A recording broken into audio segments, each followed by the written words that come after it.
আপনি একমত কিনা? আপনার হাত তুলে আমাকে বলেন, কয়েকজন আমাকে বলতে পারবেন না ৩০টা প্রস্তাব কি ছিল? একজন আই থিংক স্যার দুইজন হয়তো বলতে পারবেন, ফাহিম ভাই হয়তো বলতে পারবেন, নিঃসন্দেহে বলতে পারবেন, আর কেউ পারবেন? পারবেন না। তো আপনারা কিসের জন্য ভোট দিয়েছেন সেটা আপনার আই ডোন্ট থিংক আপনারা বলতে পারবেন আজকে যে আপনারা জানেন অ্যাকচুয়ালি। সো এটা একটা বড় প্রশ্ন যে আপনি ভোট দিচ্ছেন, কিসের জন্য দিচ্ছেন? এটা আইনের একটা মিনিমাম ব্যাপার, যে আইনের একটা নিশ্চয়তা থাকতে হবে। আইনটা কি সেটা আমাদের সবার জানতে হবে। So আমি যদি ভোট দিই, কিসের জন্য ভোট দিচ্ছি? হ্যাঁ না আমি এটা জানি, কিন্তু কিসের জন্য দিচ্ছি এটা আমি যদি না জানি, তাহলে আই এম নট শিওর ওই ভোটের কতদূর মূল্য আছে। The point is, যেটা আমরা সবাই বুঝেছি যে গণভোটে ভোট দেওয়া হ্যাঁ মানে পরিবর্তনের জন্য ভোট দেওয়া। এগুলো এই স্লোগান গুলো আপনারা চারিদিকে দেখেছেন, সারা দেশ জুড়ে দেখছেন যে পরিবর্তনের জন্য হ্যাঁ ভোট দিবেন। পরিবর্তনের মানে কি ওটা কিন্তু ওইভাবে ব্যাখ্যা সেভাবে দেওয়া হয়নি সংস্কারের জন্য। That's fine, we want change, এটা আমরা এগ্রি করতে পারি, এটার কনসেনসাস আমাদের আছে, আমরা সবাই চাচ্ছি, কিন্তু কিভাবে এক্স্যাক্টলি কি পয়েন্ট সেটা ওইভাবে আমরা ক্লিয়ার না। মোটা দাগে আমরা ক্লিয়ার, কিন্তু ফাইন পয়েন্টে অনেক ডিবেট হতে পারে। আই থিঙ্ক সেটাই হলো এখন পয়েন্ট, যে পয়েন্টে ইমরান সিদ্দিকীও বললেন যে বর্তমান আইনমন্ত্রী যখন অ্যাটর্নি জেনারেল ছিলেন, যখন কোর্টের সামনে ছিলেন সুপ্রিম কোর্টের সচিবালয়ের মামলায়, তখন উনি কিন্তু বলেছেন যে সচিবালয়ের ব্যাপারে আমার দ্বিমত নেই। এখনো উনি যেটা সংসদে বলছেন যে আমরা এই আইনগুলো আবার হয়তো করব, একদম যে করবে না সেটাও বলছে না। সেখানে এখন পূর্ববর্তী বক্তারা সবাই মানে খুবই হতাশা ব্যক্ত করেছেন যে এগুলো এখন একদম হবে না, সবই বঙ্গোপসাগরে ফেলে দেওয়া হয়েছে, আমরা কিছুতেই এগুলো আবার ফিরে পাবো না। আমার মনে হচ্ছে আমাদের এই কথা বলার একটা মূল উদ্দেশ্য হচ্ছে সংসদে যারা আছেন, যাদের হাতে ক্ষমতা আছে এখন পর্যন্ত এই আইনগুলো আবার আমাদের সামনে নিয়ে আসা, আমাদেরকে ফেরত দেওয়া, তাদের বোঝা যে আসলে এই পরিবর্তনটা সবাই চাইছে, একটা পজিটিভ চেঞ্জ চাইছে। আমরা ওই পিছনের দিকে যেতে চাই না, যেখানে নির্বাহী বিভাগে যারা আছেন তারা বিচার বিভাগকে তাদের হাতিয়ার হিসেবে ব্যবহার করবেন, তাদের রাজনৈতিক প্রতিদ্বন্দ্বী যারা আছে তাদেরকে দমন করার জন্য। এই একটা বেসিক চেঞ্জ তো আমরা চাচ্ছি, এবং এই বেসিক চেঞ্জের জন্য এই দুটি আইন প্রয়োজন ছিল। এবং সবাই যাতে বিচার প্রাচার যারা আছে রাজনৈতিক পরিচয় যাই থাকুক না কেন, তারা যাতে বিচার পেতে পারেন, ন্যায় বিচার পেতে পারেন, এই জন্য আমাদের এই দুইটা চেঞ্জ। সো এই ক্ষেত্রে আমরা যদি প্রথম আইনটার কথা বলি, যেটা বিচার বিভাগের ব্যাপারে, সেখানে অনেক কথা বলা হয়েছে যে এখানে যে স্ট্যান্ডার্ডস গুলো নিয়ে আসা হয়েছে এগুলো হয়তো আরো একটু ভালো করা যেত, কিন্তু যতদূর করা হয়েছে তাতে দুটো বড় জিনিস হয়েছে।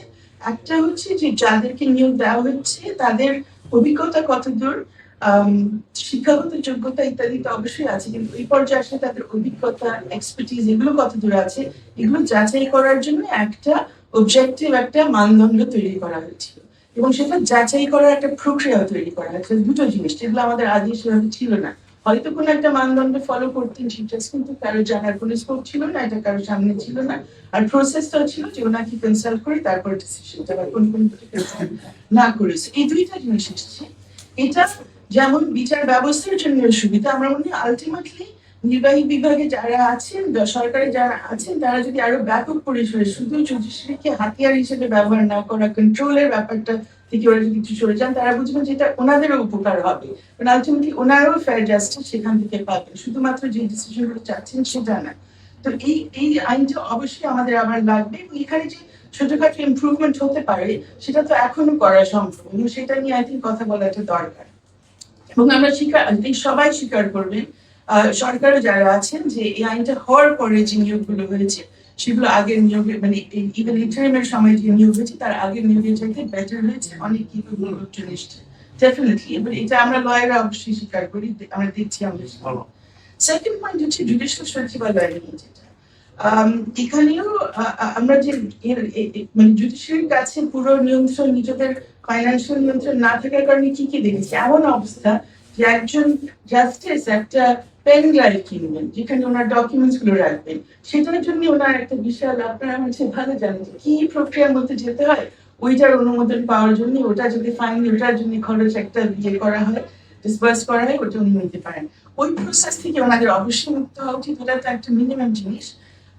কিন্তু এখানে একটা খুবই ইম্পর্টেন্ট পয়েন্ট বলে গেছেন আই থিঙ্ক একজন পূর্ববর্তী বক্তা, যে জুডিশিয়ারির কাছে পরিপূর্ণ কন্ট্রোল যে চলে আসবে, যে তারা তাদের নিজেদের সিস্টেমটা কিভাবে পরিচালনা করবেন, তার মধ্যে শুধু জুডিশিয়ারিতে যারা আছেন তারা না, জুডিশিয়াল স্টাফও যারা আছেন সেখানে তাদের নিয়ন্ত্রণে তাদের কাছে আসবেন। এখন যে সমস্যায় আপনারা সবাই যারা বিচার প্রার্থী যারা যেটাতে ভুগছেন যে কোনো স্বচ্ছ প্রক্রিয়া আপনারা পাচ্ছেন না, তাই না? একটা ফাইলিং এ যাবেন, একটা ফাইল এই কোর্ট থেকে ওই কোর্টে যাবে, সবকিছুর জন্য আপনাদের সেখানে বিভিন্ন ধরনের খরচ দিতে হচ্ছে।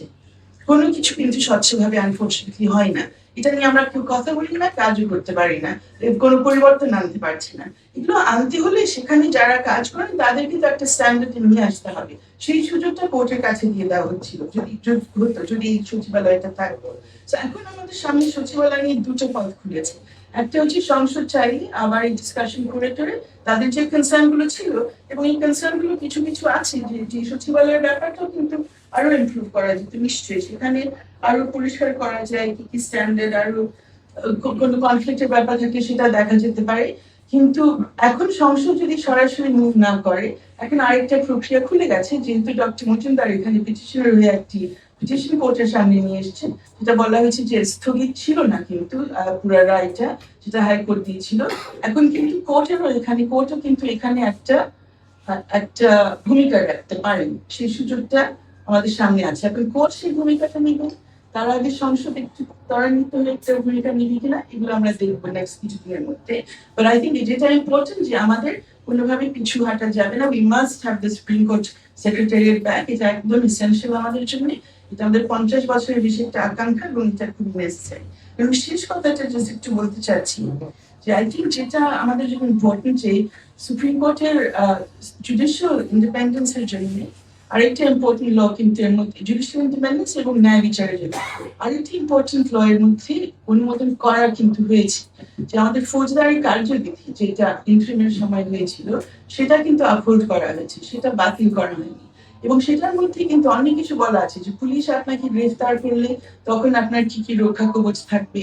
আপনাকে যদি একটা মামলাতে শোন অ্যারেস্ট করা হয়, আপনারা সবাই জানেন যে একজন হেফাজতে থাকাকালীন সময় আমরা প্রায় দেখি তাকে আবারও শোন অ্যারেস্ট করানো হয়, এবং সেই শোন অ্যারেস্ট করার সময় কি কি নিয়ম কানুন ফলো করতে হবে এগুলো সবই আইনের মধ্যে আছে, যেগুলো সব আইনের মধ্যে চলে এসছে। কিন্তু আমরা দেখছি আইন চলে এসছে ইন্টারনের সময়, কিন্তু সেই সময় থেকে এখন অব্দি ওই আইনটা ফলো করা হচ্ছে না।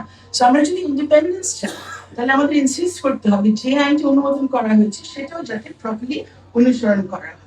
একেবারে লাস্ট 30 সেকেন্ড একটু টাইম দিতেন, সময় নেই। ওকে, সো শেষ কথা ছিল যে আমাদের জি ওই আইনটা আমাদের এসছে পজিটিভ ভাবে ইন্টারিমের সময় এসছে, এবং ওই আইনটা ধরে রেখে এবং গভর্নমেন্ট হচ্ছে না আমি অন্য বক্তা আছি শেষ করতে চাচ্ছি। সো এই আইনের বাইরে যে কথাটা বলতে চাচ্ছিলাম যে আমাদেরও কিন্তু একটু খেয়াল রাখতে হবে যে আমরা যখন সংস্কারের কথা বলছি খালি ভবিষ্যতের সংস্কারের কথা না ভেবে আমাদের সামনে যা হচ্ছে সেটা নিয়ে কিন্তু সচেতন হয়ে মুখ খোলা দরকার। সো যে এই আইনগুলোর প্রেক্ষাপট, মানে এই আইনগুলোর দুটো আইনের প্রয়োজনীয়তার প্রেক্ষাপটটা ছিল যে জুডিশিয়ারি নিয়ে আমাদের পাবলিকের আস্থা কমে গেছে। আমরা সবাই মনে করছি যে জুডিশিয়ারিকে আসলে সরকারের হাতিয়ার হিসেবে ব্যবহার করা হয়েছে, এবং এই কথাগুলো আপনার এই ত্রয়োদশ সংশোধনী রায়টা যদি পড়েন সেখানে দেখবেন যে এগুলোর প্রতিফলন পাবেন, খুব স্পষ্ট ভাবে বলা হয়েছে। এবং অতীতে আমাদের গত 15 বছরের বা 17 বছরের কথা যদি বলি, আমরা দেখেছি কি কি ঘটনা ঘটে গেছে। সেই জাস্টিস এস.কে সিনহাকে কিভাবে জোর করে বাংলাদেশ থেকে বিদায় করা হলো, কিন্তু পরবর্তীতে দেখেন এত বছর পার হয়ে গেছে, সেটা নিয়ে আমরা আমাদের নাগরিক সমাজ থেকে সেরকম কোনো দাবি দেওয়া কখনো উঠাইনি যে এটার একটা সুরাহ হোক। আমরা যেন জানতে পারি কেন, কাদের ভূমিকা এখানে ছিল না, কিভাবে বিদায় করা। এরপরে জুলাই অভ্যুত্থান পরবর্তী সময় আমরা দেখলাম আমাদের সুপ্রিম কোর্টে অবস্থান নিলেন আমাদের ছাত্ররা আর অনেকে, সেই অবস্থানের মুখে প্রায় আমাদের পুরো অ্যাপেলেট ডিভিশন তখন পদত্যাগ করলেন। এরপরে আমরা দেখলাম আবার তাদের দাবির মুখে অনেকজন জাজকে হঠাৎ করে বসিয়ে দেওয়া হলো। তার মধ্যে কয়েকজন জাজ ছিলেন যাদেরকে আমরা জানতাম খুবই দক্ষ, এবং তাদের থেকে আমরা অনেক ধরনের ন্যায় বিচার এবং খুব ন্যায় বিচার না মাইল ফলক রায়ও পেয়েছি। এমন জাজদেরকে সেখান থেকে বসিয়ে দেওয়া হলো। তাদেরকে পরবর্তীতে রিমুভও করা হয়নি, কয়েকজন শেষমেশে নিজেরা পদত্যাগ করেছে। জাস্টিস সিনহাও খেয়াল করবেন পদত্যাগ করেছেন। এরপরে দেখেন, আপনারা হয়তো তাকে অনেকে পছন্দ করেন না, আমাদের একজন চিফ জাস্টিস, জাস্টিস খায়রুল হক, উনি এখন অনেক মাস, যিনি ওই কন্ট্রোভার্সিয়াল আমাদের সেই ত্রয়োদশ সংশোধনীর যে রায়টা সেটাও দিয়েছে, এর বাইরে অন্যান্য কিছু রায় আছে যেগুলো নিয়ে অনেকের সমস্যা আছে, কিন্তু উনি এখন অনেক মাস ধরে জেলখানায়। জেলখানায় কিসের জন্য? ওইসব রায় লেখার জন্য না। উনি জেলখানায় কেন আছেন? জেলখানায় ওনাকে বিভিন্ন জুলাই হত্যা মামলায়, আমি বলতে পারি সম্পূর্ণ মিথ্যাভাবে ওনাকে সেখানে জড়ানো হয়েছে। মিথ্যাভাবে বলছি কেন? কারণ এতগুলো মাস পার হয়ে গেছে, কিন্তু এখনো অব্দি কোনো চার্জশিট নাই যেখানে বলা হচ্ছে যে জাস্টিস খায়রুল হক ওখানে দাঁড়িয়ে গুলি চালিয়েছেন অথবা গুলির নির্দেশনা দিয়েছেন। এটা নিয়ে আমরা কি মুখ খুলছি? নাগরিক সমাজ, সুশীল সমাজ, সুজন, বাংলাদেশ বার অ্যাসোসিয়েশন, বার সমিতি, কেউ না, চুপ হয়ে আছি। কোর্টগুলো তাও জামিন দিচ্ছে, কিন্তু অনেক সময় কোর্টে যেটা করতে হচ্ছে, আমরা আমাদের দুইজন জাস্টিস যারা আমাদের সামনে আছে ওনাদের ব্যাপারে আমরা দেখতাম যে ওনারা কোনো রায় দেওয়ার সময় ওনাদের সামনে যে কাগজপত্র, সামনে যে দুই পক্ষের আইনজীবী এবং ওনাদের বিবেক, এই তিনটা জিনিস বিবেচনা করে ওনার রায় দিতেন। কিন্তু এখন এবং অতীতে যেটা আমরা দেখেছি, বিভিন্ন সময় বিচারপতিদের সেটা করা সম্ভব হয় না, তাদের পিছনে তাকাতে হয়, করিডোরে কোন গোয়েন্দা বাহিনীর কে আছে, কি রিপোর্ট করছে, এটা তাদের ভাবতে হয়। অনেকের এত বেশি অনেক চিন্তা থাকে, তারা তাই করেন। অতীতে দেখেছি জাস্টিস সিনহা যখন গেছেন, আমাদের গোয়েন্দা বাহিনীর কারণে উনি গেছেন।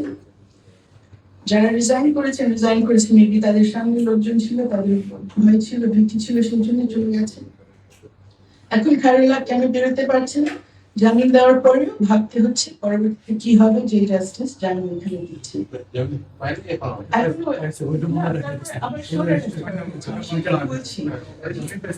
আমাদের এই দুইটা আইনের পক্ষে অবশ্যই বলবো যে এই দুইটা আইন পুনর্বহাল হোক, আরো ভালোভাবে, আরো শক্তভাবে, কিন্তু পাশাপাশি এই প্র্যাকটিস গুলো যদি আমাদের বন্ধ না হয়, এই শুধু এই দুই আইনটা নিলে আমাদের কিন্তু কাজ হবে না। সেই জন্য আমাদের সিলেক্টেড না হয়ে ইভেন যাদেরকে প্রতিপক্ষ মনে করছেন তাদের জন্য কিন্তু ন্যায় বিচার দাবি আমাদের করতেই হবে। ধন্যবাদ।